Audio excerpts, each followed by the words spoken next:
Hello friend, welcome to my YouTube channel. आज हम SSGD की मैथ्स क्लास को कंटिन्यू रखेंगे। उम्मीद है जिनके पेपर हो चुके हैं उनका पेपर अच्छे गए होंगे और जिनके आने वाले समय में पेपर है उनके लिए एडवांस में ऑल द बेस्ट। ठीक है, शुरुआत करेंगे पहले क्वेश्चन से।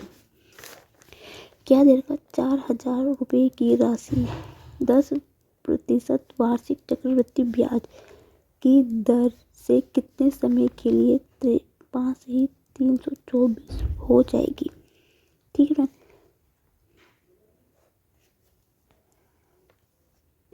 उम्मीद है फ्रेंड आपको मेरी पीछे जितनी भी क्लासेस एसएसजीडी क्लासेस हुई होगी आपको पसंद आई होगी। ठीक है, देखो क्या बोल रहे हैं, 4,000 रुपये की राशि कितनी चक्रवृद्धि ब्याज कितने समय के लिए कितनी हो रही है? 5,324 हो रही है। यही बोल रहा ना फ्रेंड। देखो किससे कट रहा है ये, जिससे कट रहा है उसको काट देंगे। 4 से कटेगा, हाँ 4 एकम 4, 4 एकम 4, 4 दूनी 4 एकम 4, 1 4 तिया 12, 4 तिया 12, 4 एकम 4। ठीक है, यदि ऐसे कोई जब भी ऐसे कोई इस टाइप का क्वेश्चन यदि कोई चीज़ आपसे कट रही है ना, दोनों चीज़ से कट रहा है एक ही नंबर से, तो आप उसको काट लीजिए छोटा करने के लिए, जिससे सॉल्यूशन ईजी हो जाता है। ठीक है फ्रेंड, उम्मीद है यहाँ तक आपको समझ में आया होगा। देखो फ्रेंड, ये 10,000 है, ये किसका है? ये 10 का है, 10 का क्यूब है ये, और ये है ये 11 का क्यूब है। यही है ना फ्रेंड। देखो तो 10,000 है, ये 10 का क्यूब होता है, जो 1,331 है वो 11 का क्यूब होता है। ठीक है फ्रेंड, इस टाइप का क्वेश्चन जब भी आपसे पूछ लिया जाए, जो इनकी घात होगी ना, घात मतलब जो पावर होगी, तो वही इसका राइट आंसर होता है। तो 3 ईयर इसका बिल्कुल राइट आंसर होगा। बस दर का समय जब भी आपसे पूछ लिया जाए ना, ये जिसकी पावर यदि यहाँ पे 3 है तो 3 होगा, 2 होता 2 होता, 4 होता 4 होता। तो इस टाइप के क्वेश्चन को इस तरह से हल किया जाता है। तो ऑप्शन नंबर सेकंड इसका बिल्कुल सही, सेकंड नहीं sorry friend, option number C इसका राइट आंसर है, 3 वर्ष। नेक्स्ट क्वेश्चन क्या दे रखा फ्रेंड? 2 वर्ष के साधारण ब्याज और चक्रवृद्धि ब्याज का अंतर 224 रुपये है। यदि 20% है, यदि दर 20% है तो मूलधन ज्ञात कीजिए। जब भी फ्रेंड इस टाइप का क्वेश्चन आपसे पूछ लिया जाए कि CISI का अंतर्गत साधारण ब्याज और चक्रवृद्धि ब्याज के अंतर्गत 2 सालों का अंतर पूछे आपसे, जब भी आप ये क्वेश्चन देखें ना, बिना सोचे समझे इसका फॉर्मूला लगा देना। CISI का अंतर होता है PR² बटा 100 का स्क्वायर। जब भी आपसे ये पूछ जाए कि 2 साल का साधारण ब्याज और चक्रवृद्धि ब्याज का अंतर आपसे दिया हो, आपने कुछ नहीं करना, बिना सोचे समझे आपने ये फॉर्मूला लगा देना है और वैल्यू पुट कर देनी। इसके अंतर कितना दे रखा? 224। P हमें निकालना है, प्रिंसिपल अमाउंट हमें निकालना है, साधारण मूलधन P ऐसे तो R कितना दे रखा? 20 दे रखा, 20 गुना 20 होगा, नीचे 100 का स्क्वायर, 100 इंटू 100, 20 पंजे 100, 20 पंजे 100। ठीक है फ्रेंड, यही हुआ ना। देखो तो P की वैल्यू कितनी होगी? ये आज कोर्स होगी 224 गुना 25, 25 चौका 100, 4 25 दूनी 50, 50 और 4 54, 5 25 दूनी 50, 50 और कुछ गलत हो गया क्या? कुछ तो गलत हुआ, लग क्यों रहा मुझे कुछ गलती हुई है। 20 पंजे 100, 20 पंजे 100, 25 सही तो है।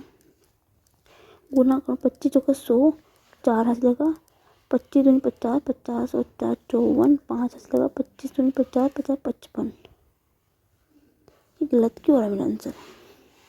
कुछ तो गलती, मल्टीप्लिकेशन में कुछ तो गलती हो रही। 25 चौका 100 नहीं, ओहो 25 चौका 100, 100 अस्सी लगा 10, 25 दूनी 50, 50 और 10 60 होता है, 0 60 का लगा 6 हासिल, 25 25 दूनी 50, 50 और 50 और 6 56। सॉरी फ्रेंड, गलती हो गई थी मल्टीप्लिकेशन में।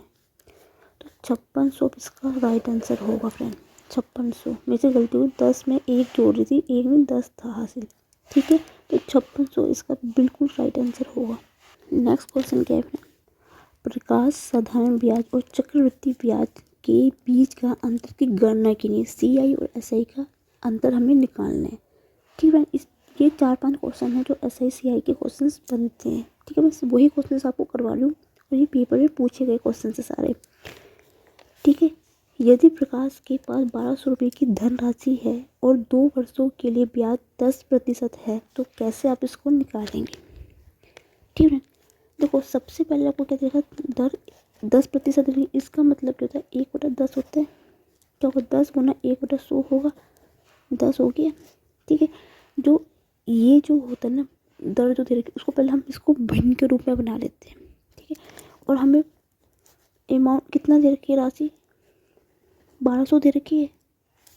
ठीक है, धन राशि जो दे रखी है वो हमें 1200 रखी, कितने साल की, 2 साल की। तो इसको हम इस तरह से सोल्व करते हैं, ये पहला साल है और ये दूसरा साल है। इसको इस तरह से ही सोल्व करेंगे, ये पहला साल है, ये दूसरा साल है। ठीक है, देखो पहले कितना 10% की दर है, तो 1200 का 10% निकालोगे तो कितना आएगा, पहले साल 120 रुपये का ब्याज मिलेगा हमें।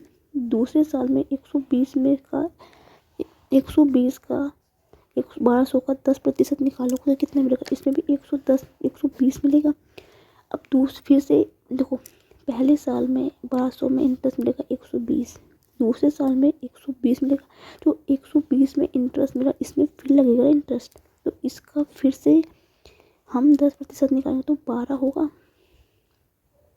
ठीक है फ्रेंड, 12 ही होगा। और जो ये इंटरेस्ट हमें मिलेगा लास्ट में, यही CI और SI का अंतर होता है, साधारण ब्याज और मूल मिश्र धन का अंतर। तो ऑप्शन नंबर C इसका राइट होगा। उम्मीद है समझ में। पहले साल में निकलेगा 1200 का 10% निकालोगे 120 आएगा। दूसरे साल में भी 1200 का 112 1200 का 10% 120। देखो पहले साल में इंटरेस्ट 1200 में इतना मिला, दूसरे में इतना मिला। जब दूसरे साल में हम जाएंगे तो 120 रुपये में इंटरेस्ट मिला, इसमें भी तो इंटरेस्ट मिलेगा ना, तो फिर इसका फिर से 10% निकालोगे तो 12 आएगा। और जो ये इंटरेस्ट मिला है लास्ट में हमें, यही साधारण ब्याज और चक्रवृद्धि ब्याज का अंतर होता है। उम्मीद है समझ में आ गया आपको। क्या है फ्रेंड्स, सेम ये भी इसी टाइप का क्वेश्चन है। यदि एक निश्चित मूलधन पर 10% प्रति वर्ष की दर से 3 वर्षों का चक्रवृद्धि ब्याज और साधारण ब्याज का बीच का अंतर 620 है, तो मूलधन ज्ञात कीजिए। ठीक है फ्रेंड, जहाँ पे इस टाइप का क्वेश्चन आए, जहाँ पे हमें अमाउंट नहीं पता हो, तो आप वहाँ पे P को हमेशा 1000 मान लेना। 1000 रुपये, 10,000 रुपये, 1000 रुपये मान लेना, सॉरी ज़्यादा लिख दिया। तो उसको आप हमेशा 1000 मान के चलना। ठीक है, अब उसने क्या बोला है, मैंने यहाँ पे प्रिंसिपल अमाउंट को 1000 मान लिया। जब भी तो क्वेश्चन हमें नहीं दे रखा हो, जब हमें जहाँ पे हमें धनराशि नहीं दे रखी हो, तो वहाँ पे हमेशा 1000 मान के चलना। ठीक है, अब उसने क्या बोला है, 10% की 10 प्रति वर्ष लग रहा है। 10% R का मतलब कितना, 10% का मतलब हो रहा है 1/10 लग रहा है। कितने सालों के लिए, 3 वर्ष के लिए। तो आपने सेम उसी की तरह करना है, 1 2 3 निकालना है। ये पहला साल, ये दूसरा, ये तीसरा ही है। ठीक है, ध्यान से समझना, पीछे वाले क्वेश्चन की तरह ही है कुछ। देखो 1000 में आप 10% निकालोगे तो कितना मिलेगा, पहले में 100 मिलेगा। ठीक है, दूसरे में भी 100 मिलेगा, तीसरे में भी 100 मिलेगा, यही मिलेगा ना। ठीक है, तीसरे पे तो आप जाओ ही मत अभी। ठीक है, हम 2 पे ही करते हैं अभी। ठीक है फ्रेंड, ओके, उम्मीद है समझ में आएगा। देखो जब मैं पहले से दूसरे साल में जाऊंगी तो मुझे इसमें भी इंटरेस्ट मिलेगा। 100 का 10% कितना मिलेगा, मुझे 10 मिलेगा, 10 मिलेगा, और इसका भी 10 मिलेगा। जब मैं तीसरे साल में जाऊँगी तो इसका भी मुझे 10 मिलेगा। मिलेगा कि नहीं मिलेगा, ये चीज़ को ध्यान से समझना है। देखो जब मैं 100 जो मुझे 1000 में 100 का ब्याज मिला है, मैं दूसरे साल में जाऊंगी मुझे 1000 में 100 तो मिलेगा, लेकिन जो मेरा 100 है उस पर भी मुझे ब्याज मिलेगा। ठीक है, जब मैं तीसरे में जाऊंगी तो मुझे जो ये 100 रुपये है इसमें तो ब्याज मिलेगा, लेकिन जो पीछे का मेरा 100 है उस पर ब्याज मिलेगा, जो 10 है उस पर भी, उस 100 में मुझे 2 बार ब्याज मिलेगा, एक दूसरे साल में मिलेगा और तीसरे साल में मिलेगा, दोनों में मुझे 10-10 का मिलेगा। ठीक है, अब जब मैं तीसरे ईयर में फिर से मुझे जब जाना होगा तो मुझे फिर इस 10 पे फिर से ब्याज मिलेगा। कितना मिलेगा? 1 मिलेगा। 10% निकालूंगी तो 1 मिलेगा। 1/10 करूँगी तो मैं, क्योंकि 10 को मैंने 1/10 के रूप में लिख दिए है। उम्मीद है यहाँ पे आपको समझ में आया होगा। ठीक है, अब इस चीज़ को ध्यान से समझना।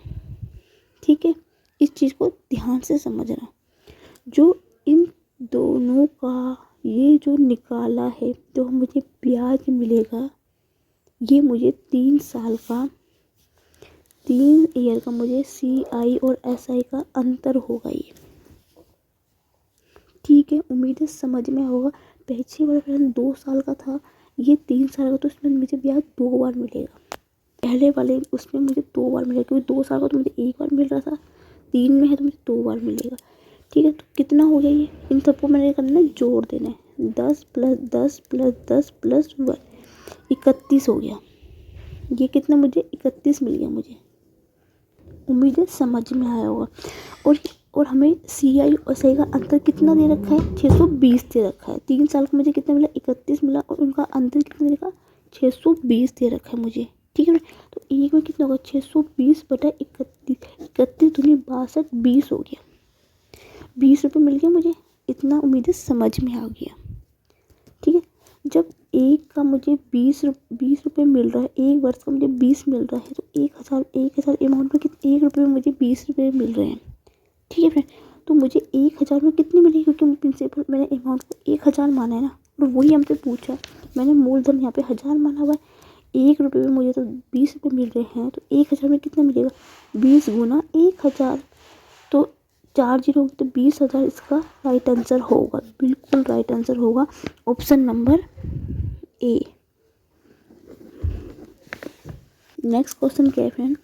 यदि 10, 12, 15 और x व y के औसत का 400% 60 है, तब x और y का औसत ज्ञात कीजिए।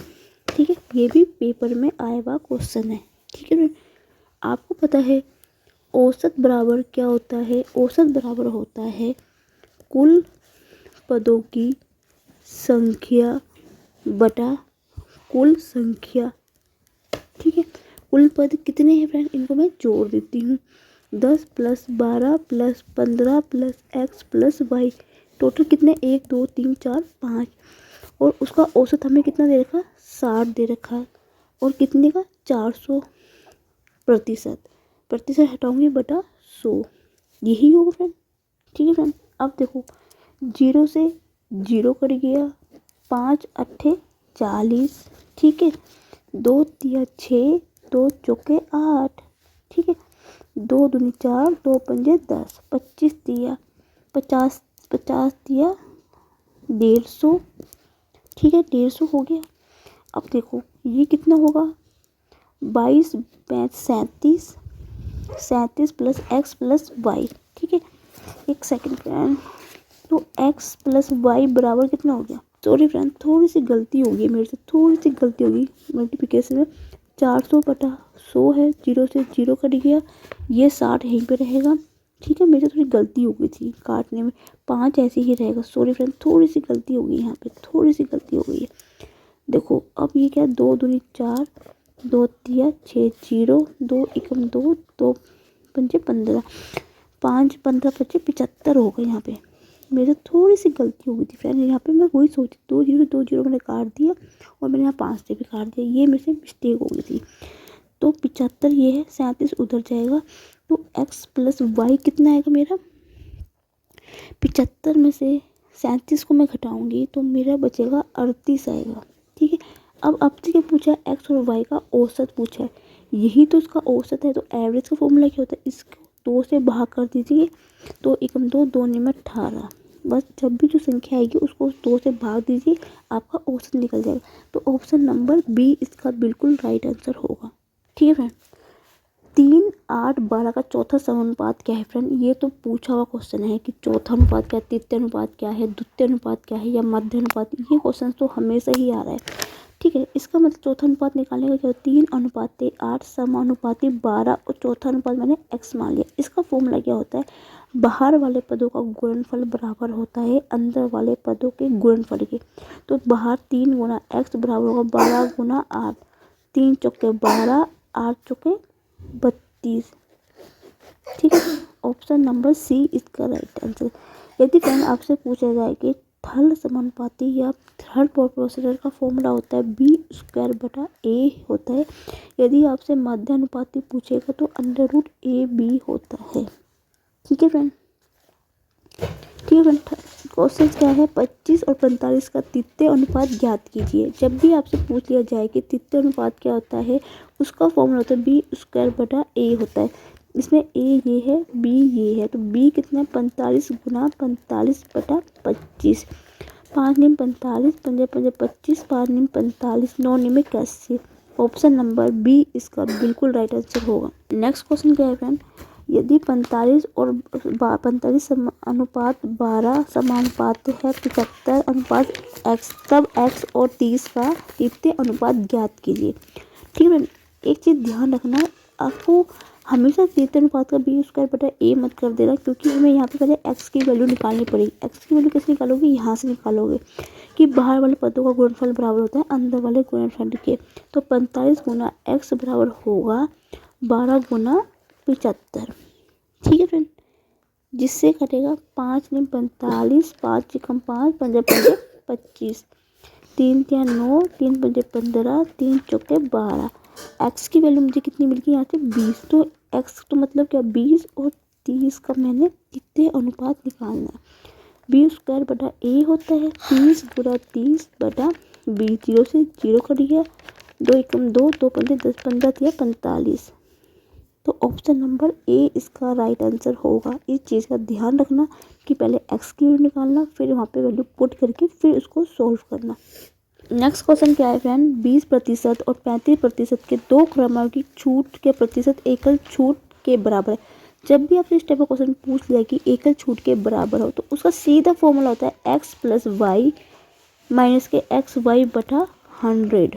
ठीक है, पहला कितना है? 20% प्लस 35% माइनस के 20 गुना 35/100। 20 पंजे 100, 5 सत्ते 35, 5 सत्ते 35, 35 और कितना होता है? 55। 55 में से 7 के बराबर हो जाएगा 48 के। या आप इस तरीके से कीजिए, या इसका दूसरा तरीका भी होता है। क्या कितना दिया है? 20% की दो क्रमिक छूट, तो 100 गुना छूट दी जाती है, तो हमेशा 100 में से आप घटा देना 20 को, तो 80/100। प्रतिशत हटाएगा 100 आ जाएगा, लेकिन 100 में इसमें गुना करनी है स्टार्टिंग में। गुना कितना है? 35% छूट, तो 100 में से 35 के 65/100 आएगा। ठीक है फ्रेंड, 100 तो फिर यहाँ पे ये 100 आना लिखना ज़रूरी ही होगा। ठीक है, 100 से 100 कट गया, 1 0 से 1 0 कट गया, 5 दूनी 10, 5 चिकम 5, 5 दिया 15, 5 चौके 8, 13 चौके 48, नहीं 13 चौके 52 होता है, गलती हुई है, 13 चौके 52। ठीक है, और इसमें आपने क्या करना, एंड में जो 100 आपने माना है उसमें से 52 को घटा देंगे। पूरी जो वैल्यू होती है 100% की, उससे घटाएंगे तो 48 पर आएगा इसका राइट आंसर। जो आप निकालोगे उसको जो वैल्यू आएगी उसमें से अपने 100 में से हमेशा घटाना है और आपका आंसर आ जाएगा। क्या देखा? 10%, 20% और 25% की छूट की श्रृंखला के बराबर एकल छूट ज्ञात कीजिए। जब आपसे इस टाइप का क्वेश्चन पूछा जाए, तब 3 दे रखा हो, छूट श्रृंखला की दे रखा हो, एकल छूट ज्ञात करनी हो, तब उसको कैसे कीजिए? सबसे पहले आपने क्या करना है, इनको आपने भिन्न के रूप में लिख देना है। 1/10 होगा इसका, तो इसका मतलब क्या? 10 की चीज़ किसमें? 9 में हो रही है। ठीक है, ऐसे 20% का निकालोगे तो 20 का मतलब क्या होता है? 1/5। 5 से कितनी हो रही है वो चीज़? 4 हो रही है। ठीक है, और 25% का मतलब होता है 1/10। 4 उम्मीद है सबको परसेंटेज निकालना आता होगा। 25 गुना 1/100 होगा, 25 चौके 100 ऐसे निकलता है। तो कुल की 4 से 3 हो रही है। ठीक है फ्रेंड, इस चीज़ का क्योंकि फ्रेंड जो एकल छूट होती है उसमें घटाया जाता है। तो 10 से 9 होगी, 5 से 4 होगी, 5 में से 1 घटेगा। ठीक है, इस प्रकार से। तो कोई 4 इधर है, 4 इधर है, तो ये 4 से 4 यहाँ पे कट जाएगा। ठीक है फ्रेंड, आपने क्या करना है, फिर इनकी गुना कर देनी है। जो बचेगा उनकी गुना करेंगे। 5 10 पंजे 50, 9 तिया 27। इसका मतलब क्या है, 50 के 27 पे जा रही है। तो कितने का डिस्काउंट मिल रहा है हमें, कितने का डिस्काउंट हो रहा है, 23 का डिस्काउंट हो रहा है। ठीक है, 23 का डिस्काउंट मिल रहा है हमें। लॉस में करते ना उसी की तरह ये हो जाएगा। 23 का क्या हो रहा है, डिस्काउंट मिल रहा है हमें, छूट मिल रही है। ठीक है, 23 की छूट मिल रही है। और ये 23 की छूट किस पे मिलेगी, इस 50 से मिलेगी। इस चीज़ का ध्यान रखना, जब भी कोई छूट कुछ मिल जाती है वो पहले वाले उस चीज़ में मिलती है। ठीक है, किस में मिल रही है, 50 में मिल रही है। तो एक में कितनी मिलेगी, 23/50 होगी। और 100 में कितनी मिलेगी, 100 से गुना कर दीजिए। 50 दूनी 100, 13 दूनी 26। ठीक है, 23 दूनी 46 होता है, सॉरी 46 आएगा। और यही इसका राइट आंसर होगा। ऑप्शन नंबर ए बिल्कुल इसका राइट आंसर होगा। मैंने दोनों तरीके से बता दिए हैं। यदि आपसे इस तरह से पूछेंगे तो आपने कैसे सोल्व करना है, दूसरे तरीके से इस टाइप से क्वेश्चन पूछेंगे तो उसको कैसे सोल्व करना है। नेक्स्ट क्वेश्चन क्या है फ्रेंड, प्रथम 20 पूर्ण संख्याओं का माध्य क्या होगा। पूर्ण संख्या होती है होल नंबर। ठीक है, सबसे पहले आपको पता चलना चाहिए कि पूर्ण संख्या जो होल नंबर होता है वो क्या होता है। फ्रेंड, जब भी याद रखना कि पूर्ण संख्या हमेशा 0 से स्टार्ट होती है। 0 1 2 3 कहाँ तक है, 20 पूछा है। ये नहीं पूछा कि प्रथम 20 पूछा, 20 संख्या नहीं पूछा। 20 मतलब 20 दूनी 40, 40 होता है, 40 हुआ क्योंकि संख्या 0 शुरू होगी तो 40 में से 1 कम कर देंगे तो 39 तक इस चीज़ को काउंटिंग जाएगी। ठीक है, 39 तक नहीं, 20 पूर्ण संख्या, सॉरी प्रथम 20 पूर्ण संख्या मतलब 19 तक जाएगी। थोड़ी गलती हो गई थी मेरे से बोलने में, मैं अपनी मिस्टेक मानती हूँ फ्रेंड, सॉरी मेरे से गलत हो गया था बोलने में, क्योंकि 20 पूर्ण संख्या पूछी थी। 20 तो 20 तक होगी, लेकिन फ्रेंड यहाँ 0 से शुरू होती है तो यहाँ पे 20 से 1 कम लेंगे, 19 लेंगे। 20 मत लेना क्योंकि 20 0 से 20 तक काउंट करेंगे तो वो 21 होगी। ठीक है, अब इसका क्या निकालना है, माध्य। माध्य मतलब उसका औसत, औसत मतलब एवरेज। निकालने का फॉर्मूला क्या होता है, first item plus second item last item, last term जो होती है, लास्ट टर्म मतलब पहला नंबर प्लस आखिरी का नंबर बटा 2। पहला 0 है, दूसरा कितना है 19/2, 2 में 18, 10 पॉइंट लगेगा 0, 2 पंजे 10, तो 9.5 इसका बिल्कुल राइट आंसर होगा। नेक्स्ट क्वेश्चन क्या है, एक्स वाई का व्युत्क्रमानुपाती है। ठीक है, यदि x को 37.5% बढ़ाया जाता है तो y का मान प्रतिशत में ज्ञात कीजिए। व्युत्क्रमानुपाती का मतलब होता है x व्युत्क्रमानुपाती है 1/y के, यही इसका मतलब होता है फ्रेंड। ठीक है, और वो क्या बोला, x को कितना बढ़ाया जा रहा है 37.5%। इसको मैं सोल्व करूँ तो 37.5 × 100 होगा। इससे एक जो है कि 10 होगा, इसको हम काटेंगे तो कितना आएगा, 5 7 35, 5 5 25, 5 दूनी 10, 25 से 75, 25 चौका 100, तो अगर 3/8 यही हुआ, 3/8 बढ़ाया जाता है। इसका मतलब क्या है, यहाँ से x की वैल्यू कैसे निकालेंगे, इस चीज़ का ध्यान रखना। x का मान कैसे निकालूंगी मैं यहाँ से, इस चीज़ का ध्यान रखना, क्योंकि क्या है x व्युत्क्रमानुपाती है 1/y का, यही मतलब हुआ इसका। तो x की वैल्यू कितनी होगी यहाँ पे, 8 में 3 जोड़ दूँगी तो 11 मुझे जो वैल्यू निकलेगी वो x की वैल्यू होगी यहाँ पे।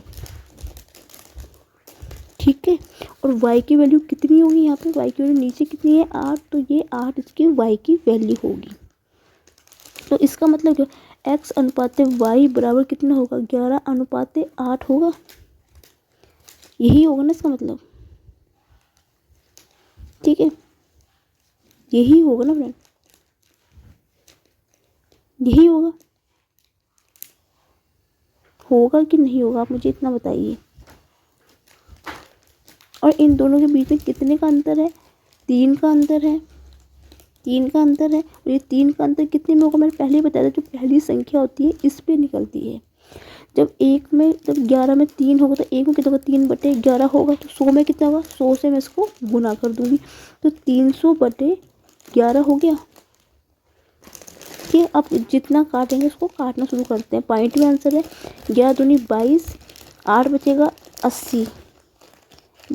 ठीक, 11×77 बचेगा 3, दशमलव लगाऊंगी 0, 11 दूनी 22, फिर से जाएगा 11 से 77, 27.27% होगा। ऑप्शन नंबर ए इसका बिल्कुल राइट आंसर होगा फ्रेंड। नेक्स्ट क्वेश्चन क्या है फ्रेंड, वह छोटी से छोटी संख्या ज्ञात कीजिए जो कि 16, 18, 32 से पूर्णतः विभाज्य हो। इस टाइप का जब भी आपको कोई ऐसा संख्या की विभाज्य हो, सबसे पहले आपने क्या करना है, कुछ नहीं सोचना है, ये 16, 18, 32 का एलसीएम ले लेना है। एलसीएम निकालने का तरीका बताती हूँ। 16 का 4 गुना 4, 18, 9 तिया 18, 8 चौके 32, यही होते हैं। इनको हम इसको छोटे छोटे टुकड़े में मैं लिख देती हूँ उसको। 2 गुना 2 गुना 2 गुना 2, 3 गुना 3 गुना 3, नहीं 2 हो गए यहाँ पे, 9 दूनी 18 गुना 2, 2 गुना 2 गुना 2 गुना 2 गुना 2। सबसे बड़ी घात कितनी है, 2 की 5 बार है, तो 2 की घात 5 मैंने यहाँ लिख दी। 3 की घात 2 है तो 3 की घात 2। ठीक है, तो कितना होगा, 2 गुना 2 गुना 2 गुना 2 गुना 2, 3 गुना 3, 3 से 9, 9 18, 9 9 36, 36 36 8 288, तो 288 इसका बिल्कुल सही आंसर होगा फ्रेंड। एचसीएफ और एलसीएम निकालने की शॉर्ट ट्रिक में मैंने एक वीडियो बना रखी है। यदि आपको नहीं आता निकालने की शॉर्ट ट्रिक कैसे निकाल सकते हैं, तो आप मेरे उसमें जाके प्लेलिस्ट में जाके चेक कर सकते हैं कि मैंने एचसीएफ और एलसीएम की शॉर्ट ट्रिक निकालना सिखाई है आपको कि कैसे निकाली जाती है। क्योंकि गुणनखंड विधि से आप निकालना शुरू करोगे कि अलग अलग निकालोगे, तो फिर इतना टाइम नहीं होता कॉम्पिटेटिव एग्जाम पे कि आप इतना टाइम उस पर दे सको एक एक क्वेश्चन पे। ठीक है, नेक्स्ट क्वेश्चन है फ्रेंड, ये सभी क्वेश्चन जो है कि ऐसे जीडी में पूछे गए क्वेश्चन है। ठीक है, 0.321 का बार का भिन्नात्मक मान ज्ञात कीजिए। इस टाइप के क्वेश्चन मैंने आपको बताई थी कि इनको ट्रिक निकालने के फॉर्मूले होते हैं। क्या फॉर्मूला होता है, देखो इसमें जो होता है कि पहले जो ये संख्या है दशमलव से 12 संख्या, उसको आपने ऐसे लिख देना है। माइनस जिस संख्या के ऊपर बार नहीं है उसको आपने माइनस कर देना बटे, क्योंकि इसमें 2 संख्या में बार है तो 9 उसका और साथ में 0 आता है। यही था 0.PQR के ऊपर 2 पे बार, तो क्या होता है PQR माइनस का P बटे 990, ये इसका फॉर्मूला होता है। ठीक है, 321 में 3 के बचेगा 318 बटे 990, जिससे कटेगा उसको काट देंगे। 3 से कटेगा, 3 निकम 3, 0 3 में 18, 3 3 3 3 9, 3 से कटेगा फिर से 3 3 3 9 नहीं। ठीक है, 3 6 18 होता है, सॉरी 106 है। 3 से कटेगा, 3 निकम 3, 3 नहीं कटेगा, 3 से नहीं कटेगा, 4 से कटेगा, 4 तो 2 से काटो, 2 5 10, 2 3 6, 2 एकम 2, 2 6 12, 2 5 10, 53 बटे 165 इसका बिल्कुल सही आंसर है। ठीक है फ्रेंड, ये भी फ्रेंड पूछा हुआ क्वेश्चन था, बहुत अच्छा क्वेश्चन था ये। 4 घंटियाँ एक साथ बजती है और क्रमशः 12 सेकंड में, 15 सेकंड में, 20 सेकंड में और 30 सेकंड में बजती है। ठीक है, तो घंटी एक साथ कब बजेगी आपसे पूछा गया है। ठीक है, जब भी फ्रेंड इस टाइप का क्वेश्चन पूछ लिया जाए तो आपने कहना पहले इसका एलसीएम निकाल देना है। किसका, 12, 15, 20 और 30 का एलसीएम निकालेंगे तो कितना होगा, इसका एलसीएम आएगा आपका 60 आएगा। 60 सेकंड इसका एलसीएम आएगा। कैसे, देखो 15 दूनी 30, तो 15 का तो कोई काम नहीं आता। ठीक है, क्योंकि उसके पहाड़े में आता है, 5 के पहाड़े में 15 भी आएगा 20 भी आएगा, तो इसका तो कोई 15 का तो कोई मतलब नहीं, क्योंकि 15 के में 30 आता है, तो 30 को तो अब ऐसे ही रहने दो। बच्चा कितना, 12 और 12 के उसमें। ठीक है, तो बचेगा किसका, आप इसको शॉर्ट तरीके से भी कर सकते हैं कि 5 से, ठीक है, 3 के पारे में 15 भी आएगा, 30 भी आएगा और 12 भी आएगा, तो 15 और 20 को तो 12 को तो छोड़ ही दो। बचे कितनी संख्या, ये बची 2 संख्या। ठीक है, 2 5 दूनी 10, 10 दूनी 20, 5 या 15, 15 दूनी 30। ठीक है, 5 का ये हो गया, 2 की हाथ 2, 4 5 20, 20 या 60। ठीक है, एलसीएम निकालना मैंने आपको बता दिया। तो ये घंटी एक साथ कब बजेगी, पहले तो ये देखो 4 घंटियाँ एक साथ बजती है, ठीक है। 4 घंटे एक साथ बज रही मतलब नेचुरल बात है, 4 घंटे कितने बजेगी, 8 घंटे बजेगी एक साथ 8 बजे बजेगी, क्योंकि एक घंटी इतने बजती है, दूसरी घंटी 15 मिनट, तीसरी 60 में बजती है, तो 30 में बजती है, ठीक है। 4 की तो 2 बार 2 बजेगी तो 8 घंटे बजेगी, तो कितना होगा 60 को मैं 8 से मैं गुना कर दूंगी, लेकिन ये तो घंटे में है, घंटे को मुझे सेकंड में चेंज करना है, तो 8 गुना 60 होगा। पहले मैं इसको मिनट में करूँगी, 60 से गुना करूँगी सेकंड में, तो 60 से इसको भाग दे दूँगी, अब ये कितना हो गया, ये आ गया सेकंड में, क्योंकि 1 मिनट में होता है 1 घंटा बराबर होता है 60 मिनट के, मिनट को फिर मैंने सेकंड में चेंज किया, तो 1 मिनट बराबर होता है 60 सेकंड से, तो मैं इसको भाग दे दिया, 60 से 60 कट गया, बराबर कितना हो गया 480 हो गया, 480 सेकंड इसका राइट आंसर नहीं होगा। उसने क्या बोला है कि घंटी एक साथ कब बजेगी, तो 1 घंटे तो पहले बज चुकी है, इस चीज़ का ध्यान रखना, 1 घंटे तो पहले तो ऊपर तो बज चुकी है, तो क्या करोगे उसमें तो बजी घंटी उसमें मैं इसको ऐड कर दूँगी, तो 481 इसका बिल्कुल राइट आंसर होगा, ठीक है फ्रेंड। इस चीज़ का ध्यान रखना, बहुत अच्छा क्वेश्चन था, इस बार क्वेश्चन में ये पूछा गया होता है, इंपॉर्टेंट क्वेश्चन भी आप कह सकते हो, ठीक है फ्रेंड। आज की क्लास फिर मैं यहीं ख़त्म करती हूँ, उम्मीद है कि आपको मेरा आज का सेक्शन पसंद आया होगा। यदि आपको मेरी वीडियो अच्छी लगे तो please like my video, comment my video, share my video, and thank you for watching my video.